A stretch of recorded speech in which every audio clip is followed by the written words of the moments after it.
Hello दोस्तों, फिर आपका एक बार स्वागत है और आज हम करेंगे एआईपीएमटी 2014 जिसका पार्ट नंबर 2। लास्ट क्लास में हमने पार्ट 1 में क्वेश्चन नंबर 1 से 45 तक के क्वेश्चन सॉल्व देख लिए थे और आज का जो रिव्यू है वो 45 से 90 नंबर का क्वेश्चन को हम सॉल्व करेंगे, क्वेश्चन और आंसर देखेंगे। तो चलिए स्टार्ट करते हैं। क्वेश्चन नंबर 45 दे रखा है कि आद्य जीवाणु यू बैक्टीरिया से कैसे भिन्न होता है। आद्य जीवाणु यू बैक्टीरिया से कैसे भिन्न होता है, तो ये कोशिका कला की संरचना के बेस पे होता है, जो हमने लास्ट क्लास में भी कर लिया था। आज के जो अपने क्वेश्चन है 46, वाहिनिका अन्य वाहिकीय तत्वों से कैसे भिन्न होती है। केंद्र के अभाव के बेस पे, केशपेरी पट्टिकाओं का होना, लिग्निन युक्त होना, अछिद्री होना। तो वाहिनिका अन्य वाहिकीय तत्वों से कैसे भिन्न होती है, तो अछिद्री होना। वाहिनिका है वो अछिद्री होती है, जो अन्य वाहिनिकाएं नहीं होती। अगला क्वेश्चन दे रखा है, निम्न में से कौन अकशाभिक युग्मकों की सहायता से समयुग्मकता दर्शाता है। Ulothrix, sargassum, spirogyra, Ectocarpus. तो स्पाइरोगायरा। अगला है कि एक जाति जो निकट भविष्य में विलोपन के उच्च जोखिम की चरमता का सामना कर रही है उसे क्या कहा जाता है। क्रांतिक संकटापत्र, सुभेद, या फिर विलोपित, या फिर समस्थानिक, नहीं सॉरी स्थानिक। तो इसका जो सही ऑप्शन अपने को चूज करना है वो इसका बनेगा क्रांतिक संकटाप। विषाणुओं में क्या होता है। अकेला गुणसूत्र, डीएनए स्टार आरएनए दोनों, प्रोटीन आवरण में परिबद्ध डीएनए, या प्रोक्योटिक केंद्रक। तो इसका जो सही बनेगा वो प्रोटीन आवरण में परिबद्ध डीएनए। अगला है कि अनोक्सी प्रकाश संश्लेषण किसका विलक्षण है। Chlamydomonas, Ulva, Rhodospirillum, Spirogyra. तो ये है रोडोस्पाइरिलम। मानव जीनोम अनुक्रमण के लिए आमतौर पर प्रयुक्त वेक्टर है व्यक्ति वेक्टर, या TDNA, TA cloning vector, BAC तथा वाईएसी। तो इसका जो सही ऑप्शन बनेगा बीएसी तथा वाईएसी। निम्न में से कौन से कवक में हेलोसिनोजन होते हैं। न्यूरोस्पाइरा जाति, मोरकेला एस्कुलेंटा, एस्टिलेगो जाति, या फिर अमानिटा मस्कारिया। तो इसका जो सही ऑप्शन बनेगा अमानिटा मस्कारिया। अगला है कि जीवाणुओं में माइटोकॉन्ड्रिया का कार्य कौन निभाता है। कशाभिका, केंद्र का, कोशिका भित्ति, मीजोसोम, या राइबोसोम। तो इसका सही ऑप्शन बनेगा मीजोसोम।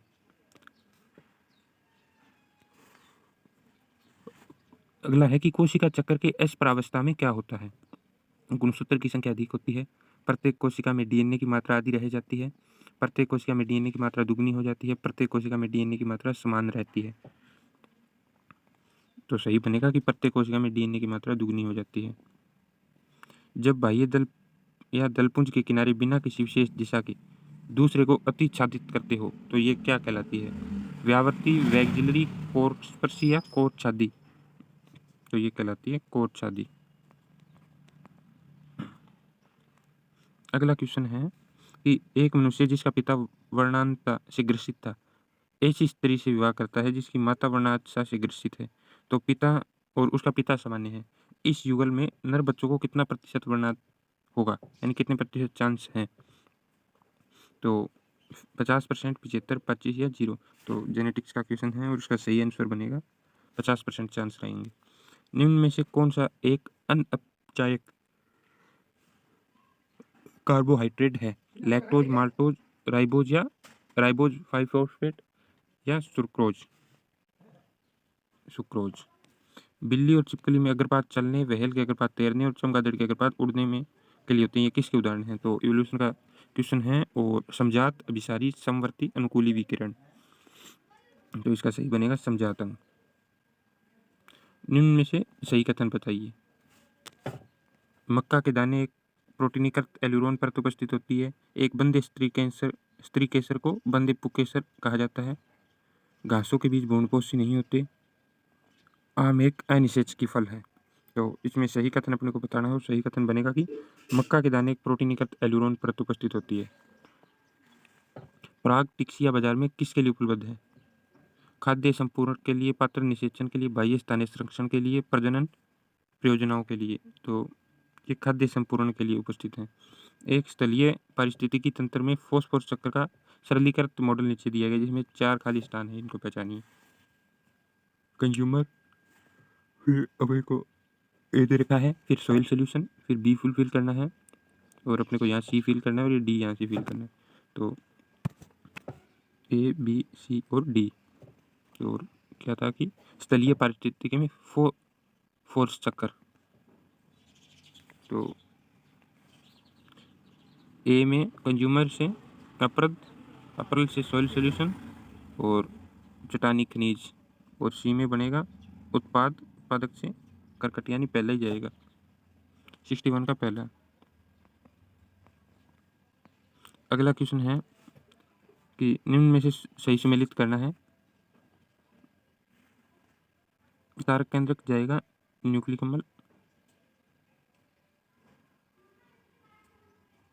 और पर्णहरित थाइलेकोइड, क्रिस्टी सूत्रकणिका में अंतर्वलन और डी का 4 ही जाएगा ना। नहीं नहीं नहीं नहीं, नहीं। तारक केंद्र का जाएगा पक्षमाव्य कसाव और बी का जाएगा दूसरा, सी का जाएगा पहला और डी का जाएगा तीसरा, यानी तीसरा। अगला क्वेश्चन दे रखा है कि कारा के विषय में निम्न में से कौन सी बात गलत है। ऊपरी पूधानी और निचली अंडधानी ग्लोब्यूल नर प्रजनन संरचना है। ऊपरी अंडधानी और निचली गोल पूधानी ग्लोब्यूल और न्यूकल की एक ही पौधे में उपस्थिति। कारा के विषय में कौन सी बातें गलत हैं। तो इसमें से पहली बात ही गलत है कि ऊपरी पूधानी और निचली अंडधानी नहीं होती। मानव में नर जनन और मूत्र प्रणाली की साझी अंत्यवाहिका है। शुक्रवाहक मूत्रवाहक, शुक्रवाहिका मूत्रवाहिनी, तो मूत्रमार्ग है। खाने योग्य भूमिगत तने का एक उदाहरण कौन सा है। खाने योग्य भूमिगत तने का एक उदाहरण कौन सा है। शकरकंद, आलू, गाजर, मूंगफली। आलू। एक पुंज फल वह है जो विकसित होता है पूर्ण पुष्पक्रम से, बहुअंडपी उभयवर्ती अंडाशय से, बहुअंडपी युक्तांडपी जायांग से या बहुअंडपी युक्तांडपी जायांग से। तो इसका जो सही है कि बहुअंडपी युक्तांडपी जायांग से जो होता है वो पुंज फल है। निम्न में से कौन सा वृद्धि नियंत्रणक तनाव हार्मोन के नाम से जाना जाता है। GA3, एबिसिसिक अम्ल, एंडो एसिटिक अम्ल या इथाइलिन। तो वृद्धि नियंत्रणक तनाव है वो एब्सिसिक अम्ल है। अगला है कि कुंडली तारे ने रज्जु और पेटिकांस निम्न में से कौन दर्शाता है। खसरा विषाणु, पश्च विषाणु, पोलियो विषाणु या तंबाकू मोजी के वायरस। तो ये TMV, तंबाकू मोजी के विषाणु। वह कौन सा शैवाल है जिसे मानव के लिए खाद्य के रूप में नियोजित किया गया है। स्पाइरोगायरा, पॉलीसाइफोनिया, यूलोथ्रिक्स या क्लोरेला। तो क्लोरेला, अंतरिक्ष यात्री भी यूज करते हैं शायद। और सही सुमेलित युग्म को चुनिए। त्वचा गतिका उत्तक स्थिल संयोजी, उपास्थि में स्थिल संयोजी, कंडरा विशिष्ट संयोजी उत्तक, वसा उत्तक घना संयोजी उत्तक। तो पहला जाएगा।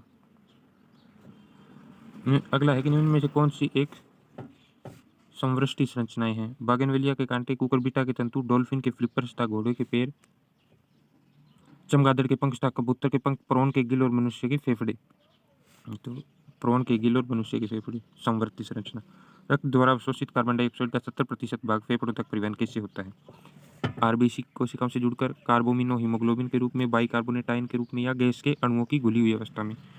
तो जो 70% भाग होता है वो बाइकार्बोनेट आयन के रूप में होता है, यानी तीसरा।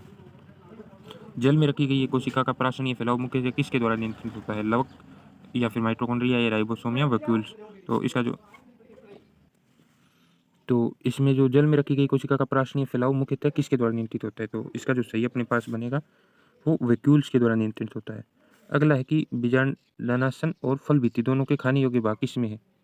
प्लेसेंटा एंड पेरिकार्प में कौन सा भाग खाने योग्य है। दोनों में है। तो टमाटर, सेब, आलू या केला। तो प्लेसेंटा एंड पेरिकार्प दोनों में खाने योग्य भाग किसमें होता है। तो इसका अपने पास जो सही बनेगा वो टमाटर बनेगा। अगला क्वेश्चन है कि निम्न में सुमेलित कीजिए, सही विकल्प को चूज करना है। तो केंचुआ है